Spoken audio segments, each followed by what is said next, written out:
اللہ وحدہ لا شریک کے پاک کلام کی تلاوت اور پیارے محبوب کریم علیہ الصلاۃ والتسلیم کی بارگاہ مقدسہ میں ہدیہ عقیدت پیش کرنے کے بعد سب سے پہلے دعا گو ہوں اللہ اپنے حبیب کریم علیہ الصلاۃ والتسلیم کے صدقہ حق اور سچ کہنے کی توفیق عطا فرمائے، جملہ نفسانی شیطانی خواہشات اور حملوں سے اللہ تعالیٰ اس حق کو محفوظ فرمائے، لا اس فقیر کی خیر چاہنے والوں کی خیر فرمائے۔ اللہ وحدہ لا شریک کے پاک کلام قرآن مجید کی سورہ بقرہ کی 183 نمبر آیہ مبارکہ پڑھنے کا شرف حاصل کیا ہے۔ یا ایھا الذین آمنوا کتب علیکم الصیام کما کتب علی الذین من قبلکم لعلکم تتقون۔ یا ایھا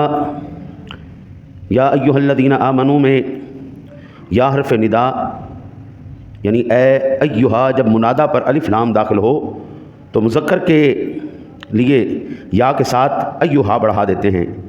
الذین آمنوا منادہ الذین ان اس میں موصول جمع مذکر، وہ لوگوں جو آمنو فعل ماضی مذکر جمع فعل ماضی جمع مذکر غائب، آمنا یؤمنو اس کا مصدر ہے، ایماناً اور ایمان لانا یعنی ایمان لائے، اے وہ لوگوں جو ایمان لائے ہو۔ کتبہ فعل ماضی مجہول واحد مذکر غائب، کتبہ یکتبو مصدر اس کا کتابتن لکھنا فرض کرنا یا لکھا گیا یا فرض کیا گیا۔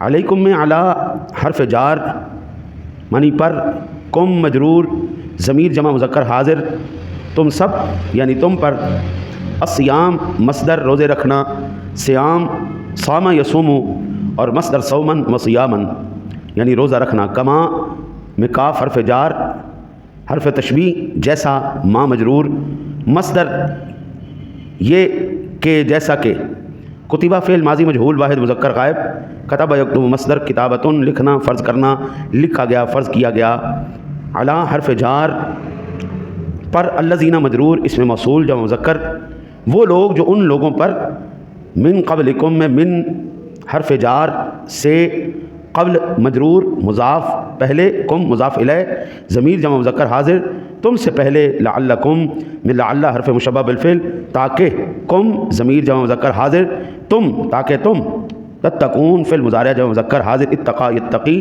مصدر اتقاء اور اللہ سے ڈرنا اس کی نافرمانی سے بچنا، تقوی اختیار کرنا تاکہ تم تقوی اختیار کرو۔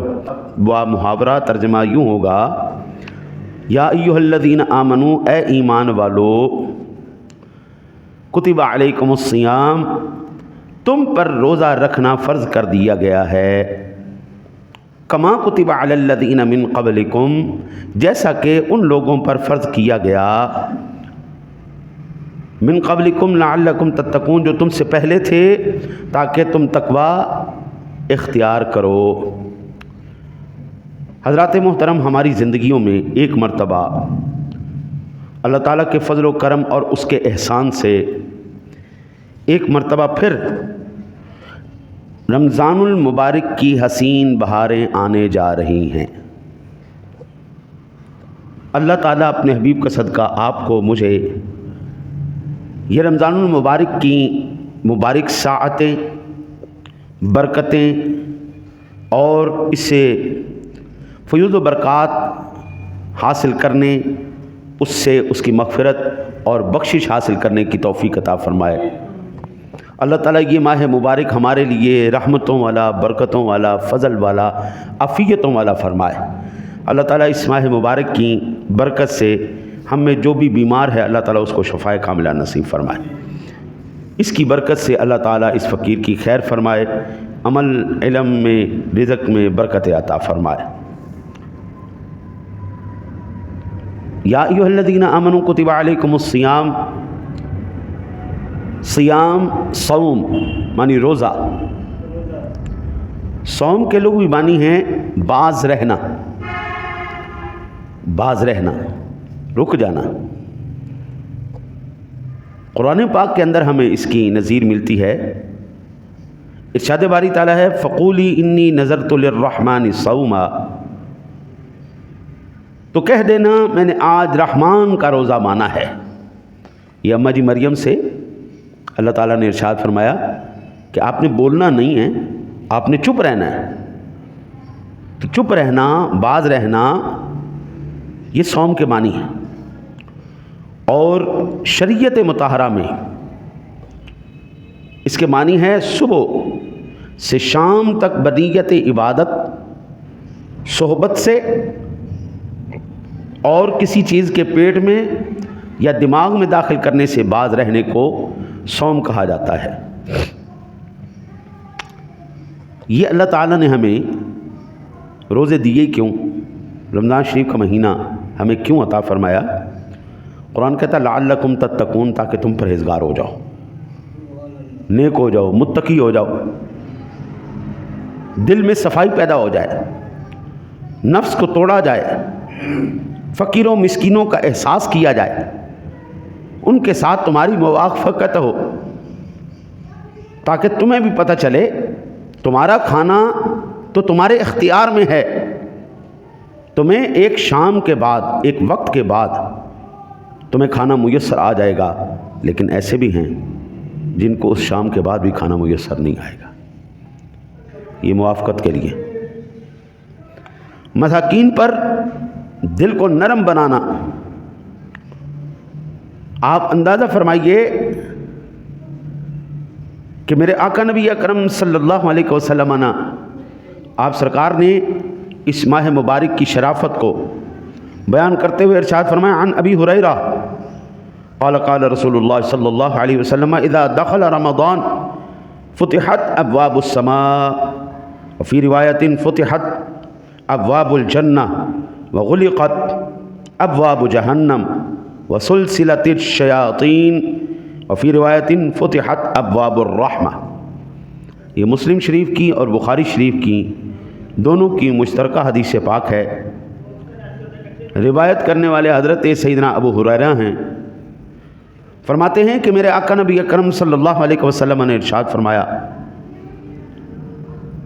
جب رمضان المبارک آتا ہے، میرے آقا نبی اکرم صلی اللہ علیہ وسلم نے ارشاد فرمایا جب رمضان المبارک آتا ہے تو آسمان کے دروازے کھول دیے جاتے ہیں۔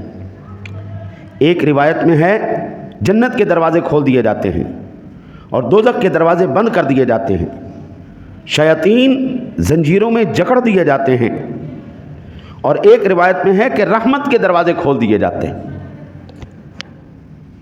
اس حدیث پاک سے بھی ہمیں پتہ چلتا ہے کہ رمضان المبارک میں جب شیطان کو بند کر دیا جاتا ہے تو لوگ عبادت کی طرف راغب ہو جاتے ہیں۔ جو عام روٹین میں نماز نہیں پڑھتے وہ بھی نماز پڑھنا شروع کر دیتے ہیں۔ جو ذکر و اذکار، جو طبیعت کے اندر سختی تھی وہ چلی جاتی ہے، ذکر و اذکار کی طرف بندہ راغب ہوتا ہے، قرآن پاک پڑھتا ہے، قرآن پاک سنتا ہے، بندہ لوگوں کو کھلاتا ہے، پلاتا ہے، صدقہ خیرات، یہ ساری نیک چیزیں ہو جاتی۔ اس کی وجہ یہ حدیث پاک بتا رہی شیطان کو قید کر دیا جاتا ہے، شیطانیت اور شیطانوں کو قابو کر لیا جاتا ہے۔ لیکن پھر بھی اتنی زبردست رحمتوں کے بعد رحمت کے بھی دروازے کھل گئے، آسمان کے بھی دروازے کھل گئے، اللہ کے فضل اور کرم کے بھی دروازے کھل گئے، شیطان بھی جکڑ دیے گئے، لیکن ان سب کے باوجود بھی کچھ ایسے لوگ ہیں جو شیطان بنے رہتے ہیں۔ شیطان تو قید ہو چکا ہے، لیکن جو انسان نما شیطان ہے وہ آزاد پھر رہے ہوتے ہیں۔ نماز نہیں پڑھیں گے، روزہ نہیں رکھیں گے، نیکی نہیں کریں گے، ذکر و اذکار نہیں کریں گے، روزہ سارا دن نہیں رکھنا، افطاری کرنی ہے، اس میں بھی جھوٹ بولنا ہے، اس میں بھی فراڈ کرنا ہے، اس میں بھی دھوکے دینے ہیں۔ تو اللہ تعالیٰ نے جو اصل شیطان تھا وہ تو بند کر دیا ہے، جو ادھر شیطان بیٹھا ہوا ہے اس کو اب ہم نے قابو کرنا ہے۔ یہی باقی 11 ماہ کے اندر فجر کی نماز کا حال آپ دیکھ لینا، اور یہی رمضان مبارک کے اندر آپ فجر کا حال دیکھ لینا۔ جس دن عام فجر کی نماز میں اتنا رش ہو گیا جتنا رمضان کی فجر کی نمازوں میں ہوتا ہے، اس دن تمام کے تمام مسلمان دنیا میں فاتح ہو جائیں گے۔ اس وقت پھر کوئی ہمارے مظلوموں کے اوپر ظلم نہیں کرے گا، ہمارے بچوں کو فلسطین میں نہیں مارے گا، مسلمانوں کو ختم نہیں کرے گا۔ یہ فجر کی نماز ہمارے اندر اتنا اتحاد پیدا کر دے گی کہ یہ خود بخود کفار ہمارے اتحاد کو دیکھ کے مر جائیں گے۔ ابھی ہم 57 اسلامی ممالک ہونے کے باوجود ہر ایک ملک کی آرمی بھی ہے، ہر ایک ملک کے پاس قوت بھی ہے، ہر ایک ملک کے پاس پیسہ بھی ہے، اختیار بھی ہے، لیکن کسی اسلامی ملک کا سربراہ نہیں بولا کہ میں اعلان جہاد کرتا ہوں، نہیں بولا۔ شیطان بیٹھا ہوا ہے نا جی۔ اللہ کرے یہ رمضان کی برکت سے ان ممالک کے سربراہان کے دلوں سے شیطان نکل جائے، اللہ ان کو اتحاد دے، اور یہ مسلمان جو فلسطین میں اس وقت تکلیف میں ہیں ان کو اللہ توفیق دے، ہدایت دے، یہ ان کے ساتھ اظہار یکجہتی کرتے ہوئے کافر کا ٹیٹوا دبائیں، اور تمام مسلمانان اسلام کے جتنے بھی سربراہان ہیں اللہ ان سب کو غیرت نصیب کرے۔ باوجود اس کے رمضان کے کہ رحمت کے دروازے بھی کھلتے ہیں، سب کچھ کھلتا ہے، لیکن ادھر کا شیطان نہیں مرتا۔ یہی مارنے کے لیے اللہ کہتا ہے میں نے رمضان کے روزے فرض کیے۔ پھر بخاری اور مسلم کی حدیث پاک ہے، من سہل بن سعد قال قال رسول اللہ صلی اللہ علیہ وسلم فی الجنۃ ثمانیۃ ابواب منها باب یسمى الریان لا يدخلہ الا الصائمون۔ حضرت سہل بن سعد سے روایت ہے، وہ فرماتے ہیں کہ میں نے رسول اللہ صلی اللہ علیہ وسلم کو فرماتے ہوئے سنا کہ آقا جی نے ارشاد فرمایا جنت میں 8 دروازے ہیں، جن میں سے ایک باب الریان ہے جس میں صرف روزہ دار داخل ہوں گے۔ اللہ اکبر۔ حضرت اللہ وحدہ لا شریک نے یہ جو دروازہ رکھا ہے نا جی، یہ دروازے کی کیفیت ایسی ہے، اس کے گرد حوض کوثر کی نہر بہہ رہی ہے، اور اس کے ارد گرد جنتی پھلوں کے ایسے درختوں کی لائن لگی ہوئی ہے۔ آپ نے کبھی بڑے بڑے باغ دیکھے ہو نا جی، تو ان باغوں کے اندر یہ صورتحال ہوتی ہے، درمیان میں راستہ بنایا ہوتا ہے اور سائڈوں پہ پھول پتیاں اور بڑا زبردست قسم کا انٹری کا وہ بنایا ہوتا ہے کہ یہ جناب دلہے کا پروٹوکول ہے، یہ وی آئی پی شخصیت کا پروٹوکول ہے۔ اللہ نے کل قیامت والے دن جنت میں روزے دار کا پروٹوکول رکھا ہوا ہے کہ اس نے سارا دن پھلوں سے کنارہ کشی کی تو سائڈوں پہ پھل ہوں گے، اس نے پانی سے کنارہ کشی کی، پیاس برداشت کی تو حوض کوثر کی نہر چل رہی ہوگی۔ اللہ بتائے گا اب دیکھ بھائی یہ تیرا پروٹوکول ہے دنیا کے اندر، جو تو نے میرے لیے بھوک پیاس برداشت کی، اب میں تیرے لیے یہ وی آئی پی انٹری بنا رہا ہوں۔ اور ریڈ کارپٹ استقبال، کیا کہتے ہیں ریڈ کارپٹ ویلکم ہے نا، یعنی کر کے ریڈ کارپٹ دنیا والے کے لیے ہے، وہاں پہ روزے دار کے لیے ہوگا۔ یہ بخاری اور مسلم شریف کی حدیث پاک۔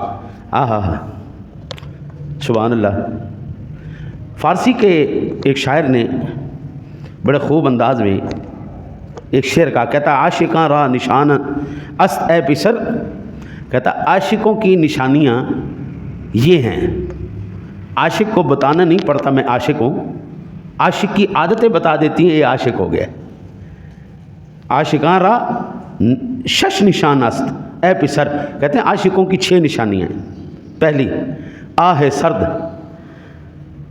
رنگ زرد، چشم تر، اللہ ہو، ہر وقت اس کی اپنے محبوب کی ملاقات میں وہ ملنے کے لیے آہ ہی نکلتی رہ جائے، سرد، ہائے میرا یار، ہائے میرا یار، ہائے میرا یار، آہ سرد، رنگ زرد، رنگ ان کے اڑ چکے ہوتے ہیں، رنگ ان کے، جو بندہ اچھا بھلا کھاتا پیتا ہے نا جی، اس کا منہ بھی چمکا لاٹا مارتا ہے، چمکتا ہے اس کا، چمڑی بھی اس کی ہے، وہ کیا کہتے ہیں سکن گلو ہے جی، سکن گلو، اس کی چمڑی بھی ہے، لیکن وہ کہتے ہیں جی عاشق کی نشانی یہ ہے اس کے رنگ زرد پڑ چکے ہوتے ہیں۔ پھر چشم تر، ہر وقت اس کی آنکھوں سے آنسو ہی بہتے رہتے ہیں، اس کی آنکھیں تر، چشم تر رہتی۔ گر تو را پرسن سے دیگر خدام، اگر تو مجھ سے پوچھتا ہے باقی کی 3 کون سی نشانیاں ہیں تو کہ کم خرد، کم گفتن و خفتن حرام، کہتے ہیں جی اس کی چوتھی نشانی ہے کم کھائے گا، کم بولے گا، و خفتن حرام، نیند ان کے لیے حرام ہوتی ہے، سوتا نہیں، ہر وقت یار کی انتظار میں وہ لگا ہی رہ جاتا ہے۔ کم کھانا، کم بولنا اور کم سونا، یہ عاشقوں کی نشانی ہے۔ آہ سرد رنگ زرد چشم تر۔ ہاں جی، ہم افطاری کے اندر نا جی اور سحری کے ٹائم اتنا کھا کھا کھا کھا کے نا جی، جب یہاں تک بات آتی ہے نا پھر کہتے ہیں ہم تھوڑا جا پانی بھی پی لیں گے۔ ایسا نہیں ہوتا۔ اللہ والوں کی، نیک بندوں کی تربیت کے لیے اللہ تعالیٰ نے یہ مہینہ رکھا ہے۔ اس مہینے کے اندر عبادات زیادہ کر دی جاتی ہیں، آرام کم کر دیا جاتا ہے، روحانیت کو بڑھا دیا جاتا ہے، نفسانیت کو بٹھا دیا جاتا ہے۔ یہ ہمارا جو جسم ہے نا جی، قادر و قدیر رب کی قدرت اور اس کی تقسیم دیکھو، درمیان میں اس نے ہمارے ناف رکھی ہے، دونی درمیان میں رکھی ہے۔ آدھا جسم اوپر ہے، آدھا نیچے ہے۔ اوپر روحانیت ہے، نیچے نفسانیت ہے، خواہشات نفس ہیں۔ یہ بارڈر لائن بنا دی گئی، اس کے اوپر کا ڈرائیور بنا دیا دل کو، نیچے والی سلطنت کا ڈرائیور بنا دیا نفس کو۔ اب بندے مرضی تیری ہے، اس ڈرائیور کو تو کہے گا یہ تیرا جسم چلائے، یا اس ناف کے نیچے نفس بیٹھا ہے اس نفس کو تو کہے گا تو چلا۔ جب اس کے ہاتھ میں سٹیئرنگ ہوتا ہے حضرت، پھر انسان عبادات کرتا ہے، ریاضت کرتا ہے، صلہ رحمی کرتا ہے، حلال کماتا ہے، بندہ صدقہ خیرات کرتا ہے، اللہ کے نام پہ تقسیم کرتا ہے، اللہ کے نام پہ جاگتا ہے، سوتا ہے، سارے معاملات۔ اور اگر نیچے والے نفس کے ہاتھ میں ڈرائیوری دے دی جائے تو پھر جھوٹ، بے ایمانی، دغا، فراڈ، ملاوٹ، رشتے توڑنا، بدتمیزیاں کرنا، فساد پھیلانا، لڑائی جھگڑے کرنا، دوسروں کے خلاف غیبت کرنا، چغلی کرنا، یہ تمام کے تمام دونوں سسٹم اللہ نے ہمیں عطا فرما دیے ہیں۔ اور پھر اللہ نے پورا ایک مہینہ ہمیں عطا فرما کے شیطان کو بند کر دیا، نفس کو بہکانے والے کو بند کر دیا، اور وہ رحمان اپنے انوار و تجلیات کی بارشیں کرتا ہے۔ اتنی بارشیں، دن بھی اس کی رحمت میں پر نور ہیں، راتیں بھی اس کے کلام سے پر نور ہیں۔ حضرت پھر اس مہینے کے اندر اللہ کے حبیب کہتے ہیں خاص راتیں رکھ دی گئی ہیں، ان راتوں میں پھر رحم اور کرم اور فضل کی تو پھر ایسے باڑھ آ جاتی ہے، پھر اس کا سیلاب آ جاتا ہے کہ کہیں نہ کہیں یہ بندہ اپنے اس گاڑی کی ڈرائیوری اس ڈرائیور کو دے دے، وہ یہاں پر ہیں دل رب سونے دا حجرا، ہاں جی، دل دریا سمندروں ڈونگے کون دنا دیا جانے ہو، وچے جیڑے وچے بیڑے وچے ونج مہانے ہو، ہاں جی 14 طبق دلے دے اندر تموا منگن تانے ہو، میں قربان تنا تی باہو جڑے دل دیا رمزہ جانے ہو۔ یہ چیز اس کو دو حضرت، پھر سب کچھ ہر چیز لیول پہ آ جاتی۔ اس کے بعد پھر اللہ تعالیٰ پورے مہینے کے بعد شیطان کو کھولتا ہے، آجا اب تیری مرضی، اب تو ان کو بہکا، میں نے اپنے بندوں پر اتنا کرم کر دیا ہے کہ اب اگلے 11 مہینے یہ تیرے قابو میں نہیں آنے والے۔ میرے آقا نبی اکرم صلی اللہ علیہ وسلم کا فرمان علی شان، میرے آقا جی علیہ الصلوۃ والسلام کے صحابی ہیں حضرت سلمان فارسی، وہ کہتے ہیں وعن سلمان الفارسی کی قال خطبنا رسول اللہ صلی اللہ علیہ وسلم فی آخر یوم من شعبان فقال ایھا الناس قد اظلکم شہر عظیم۔ حضرت سلمان فارسی رضی اللہ تعالیٰ عنہ فرماتے ہیں کہ حضور نبی اکرم صلی اللہ علیہ وسلم نے شعبان کے آخری دن ہمیں واعظ فرمایا۔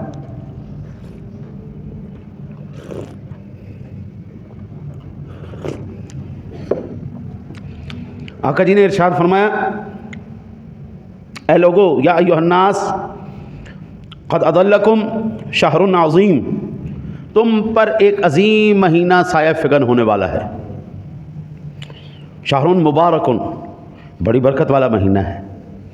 فیہ شہر فیہ لیلۃ خیر من الف شہر، اس مہینے کے اندر ایک رات ایسی بھی ہے جو 1000 مہینوں سے بہتر ہے۔ جعل اللہ صیامہ فریضۃ وقیام لیلہ ولیل تطوعا، اللہ تعالیٰ نے اس مہینے کے روزے تم پر فرض کیے ہیں اور جس کی رات کا قیام نفل بنایا، اور من تقرب فیہ